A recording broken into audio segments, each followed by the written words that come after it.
Allu Arjun arrest అయ్యారు. అందరికీ నమస్కారం అండి. ఆయన ఇండియా ఫ్యాను, ఐకాన్, ఆ వరల్డ్ మొత్తం ఫేమస్ అయినటువంటి అల్లు అర్జున్ బన్నీ గారు యొక్క యోధాని ఆయన యొక్క ప్రజాదరణ చూసి ఓరవలేక ఒక కుట్రతో కక్షతో ఇలా చేయటం జరిగింది. దీన్ని తీవ్రంగా మేము లారీ అసోసియేషన్ తరఫున తీవ్రంగా, కృష్ణా జిల్లా లారీ అసోసియేషన్ తరఫున తీవ్రంగా ఖండిస్తున్నాం. ఇలాంటి పునరావృతం కాకుండా ప్రభుత్వాలు, పోలీసు వారు ముందు జాగ్రత్త చర్యలు తీసుకోవాలి. వాళ్ళు ప్రజాదరణ కలిగినటువంటి సెలబ్రిటీసు వారు వస్తున్నారు, ముందే సమాచారం ఉంది కదా, దాన్ని బట్టి మీరు జాగ్రత్తలు తీసుకోవాలి. ప్రజలు ఎగబడతా ఉంటారు సినిమా స్టార్ అనగానే, అది దృష్టిలో పెట్టుకోవాలి. నిన్న జరిగినటువంటిది తీవ్రంగా ఖండిస్తున్నాం, చట్టాన్ని గౌరవిస్తున్నాం.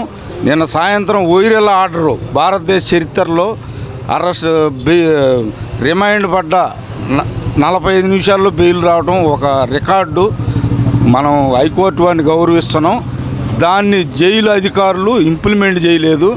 రాత్రి కావాలనే దురుద్దేశంతో వారిని ఉంచడం జరిగింది.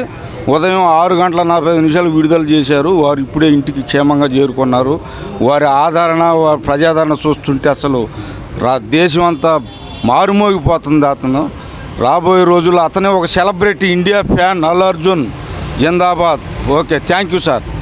కుటుంబ బాధితులు ఎవరైతే ఉన్నారో మరణించిన కుటుంబానికి కూడా 25 లక్షలు అల్లు అర్జున్ ప్రకటించడం జరిగింది. ఇది జరిగి వారం రోజులు అవుతున్నా కానీ నిన్న అరెస్ట్ తప్పకుండా అల్లు అర్జున్ గారు ఈరోజు రేపు ఆ కుటుంబాన్ని కలుస్తారు, వాళ్ళకి ఆర్థిక సహాయం చేస్తారు. వారు మీడియా ద్వారాగా తెలియజేయడం జరిగింది. తప్పకుండా వారికి ఆర్థిక సహాయం అందుతుంది. వాళ్ళ కుటుంబంలో ఒకరికి వీళ్ళ ఇండస్ట్రీలో అవకాశం ఇవ్వాలని ఒక నిర్ణయానికి వచ్చారు. ఇది చర్చలు జరుగుతున్నాయండి, ఇది వాస్తవం. బన్నీ గారు ప్రకటించారు.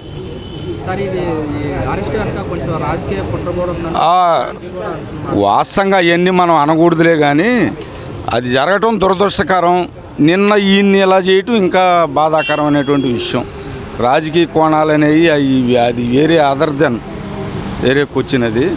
ఈ రాష్ట్రానికి ఆ రాష్ట్రానికి సంబంధం లేదు. ఒక ఫిల్మ్ స్టార్ ప్రజాదరణ కలిగిన నాయకుడు, అన్ఎక్స్పెక్టెడ్గా జరిగింది. ఎవరు దానికి ఉద్యోగ శక్తులు కాదు, ఆటోమేటిక్గా జరిగినటువంటి పరిణామం. దీన్ని ఎవరిని ఉద్దేశించి మనం ఏం అనకూడదు. అది జరిగింది, నిన్న జరిగిందని తీవ్రంగా ఖండిస్తున్నాం. ఇండియా ఫ్యాన్ స్టార్ ఆయన, భారతదేశంలో ఒక అమితాబ్ బచ్చన్ లాగా ఒక వెలుగుతాడని ఆయనకి మా ఆశాభావం వ్యక్తం చేస్తున్నాం.